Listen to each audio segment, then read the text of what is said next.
So hello my dear friends, কেমন আছে তোমার সবাই? আশা করি সবাই খুব ভালো আছে। আমিও ভালো আছি। চলে আসলাম তোমাদের সামনে আর একটা ঐক্যশ্রী স্কলারশিপের গুরুত্বপূর্ণ আপডেট নিয়ে। তো আজকে বেসিক্যালি পোস্ট ম্যাট্রিক এবং এসপিএমসিএম স্কলারশিপ নিয়ে ফোকাস করব, কারণ এই দুটো স্কলারশিপ অনেকটা পিছিয়ে রয়েছে। অনেকে বলছিল দাদা এই দুটো নিয়ে আপডেট দিচ্ছ না, তো তোমাদের লট নাম্বার কবে পড়বে সেই নিয়ে ডিটেলস আলোচনা করব। এবং আমরা কিন্তু অফিসিয়ালি আজকে জানতে পেরেছি তোমাদের একটা সম্ভবত ডেট আমরা কিন্তু জানতে পেরেছি, যেটা কিন্তু তোমাদেরকে দেওয়া হবে। তো চলো সরাসরি শুরু করবো যে পোস্ট ম্যাট্রিক এমসিএম যাদের ফ্রেশ রিনিউয়াল এখনও পর্যন্ত তোমাদের লট নাম্বার পড়েনি, কবে লট নাম্বার পড়তে পারে তার একটা ডিটেলস এই ভিডিওতে তোমাদের সঙ্গে শেয়ার করবো। তো চলো সরাসরি শুরু করছি। তার আগে প্রত্যেকবারের মতন একটা রিকোয়েস্ট, চ্যানেলে প্রথমবার ভিজিট করতে গেলে অবশ্যই গাইস চ্যানেলটিকে সাবস্ক্রাইব করে নেবে। তো চলো বন্ধুরা সরাসরি শুরু করছি আজকের ভিডিও। তো ওয়েলকাম গাইস, তোমাদের প্রথমত জানাবো যে সমস্ত স্টুডেন্টদের এখনও পর্যন্ত তোমাদের লট নাম্বার পড়েনি, ফ্রেশ অ্যাপ্লিকেশন তোমরা বলছো 22-23-এর রিনিউয়াল অ্যাপ্লিকেশন অনেকের এমসিএম পোস্ট ম্যাট্রিক।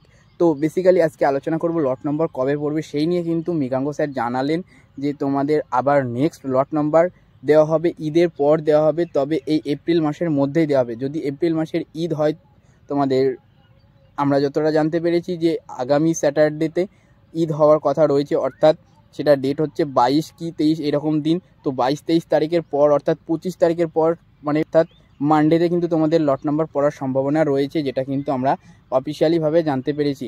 তো এটা তোমাদের জন্য খুবই গুড নিউজ যে তোমাদের আর মাত্র হাতে গোনা 1 সপ্তাহ কি 2 সপ্তাহ পরে প্রত্যেকটা ফ্রেশ অ্যাপ্লিকেশনের লট নাম্বার পড়বে। তবে এপ্রিল মাসের মধ্যেই লট নাম্বার পড়বে। আর একটা বড় ফেজের পেমেন্ট কিন্তু পোস্ট ম্যাট্রিক এমসিএম এর করবে, যেটা কিন্তু আমরা অফিসিয়ালি মৃগাঙ্ক স্যারের মুখ থেকে জানতে পেরেছি। তো এটা তোমাদের জন্য সত্যিই একটা গুড নিউজ।